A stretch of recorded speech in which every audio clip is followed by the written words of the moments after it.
2019లో ఓడిపోతే నా మానసిక స్థితి ఎలా ఉందో ఆ రోజున, ఈరోజు గెలిచినప్పుడు కూడా నా మానసిక స్థితి అలాగే ఉంది. అంతే ధైర్యంతో ఉన్నా. గెలుపు నాకు బాధ్యత ఇచ్చింది కానీ అహంకారం ఇవ్వలేదు. రాదు. ఇంకా భయం వేసింది.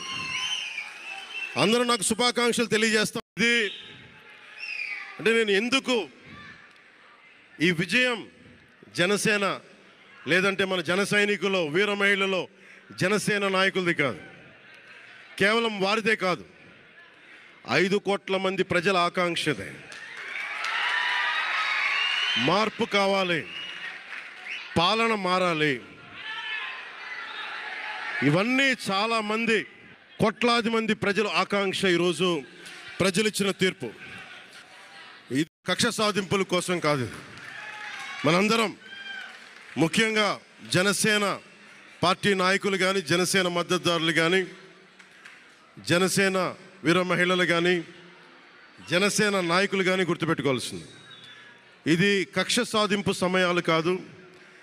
5 కోట్ల మంది ప్రజల కోసం పనిచేసే సమయం ఇది. 5 కోట్ల మంది పైచులకు మనస్ఫూర్తిగా మీ అందరికీ, పిఠాపురం ప్రజలందరికీ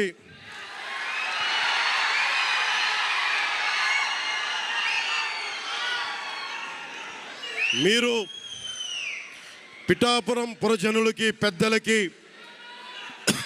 ఆడపడుచులకి, అక్క చెల్లెలకి, యువతులకి, కథం తొక్కిన యువతకి, కథం తొక్కిన జన సైనికులకి, జనసేన నాయకులకి, తెలుగుదేశం నాయకులకి, తెలుగుదేశం శ్రేణులకి, తెలుగుదేశం నాయకులు వర్మ గారికి,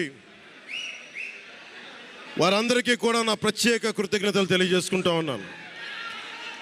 నుంచి ఒకటే చెప్తా ఉన్నాను మీ అందరికీ, వైసీపీ, వైఎస్ జగన్ గారు కానీ వారు నాకు వ్యక్తిగతంగా నాకు శత్రువులు కాదు.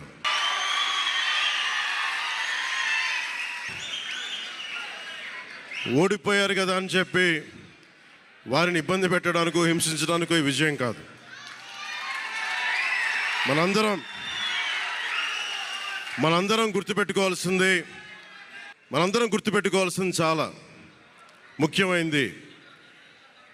వైసీపీ పార్టీని భవిష్యత్తులో ఇబ్బంది పెట్టడానికి విజయం కాదు.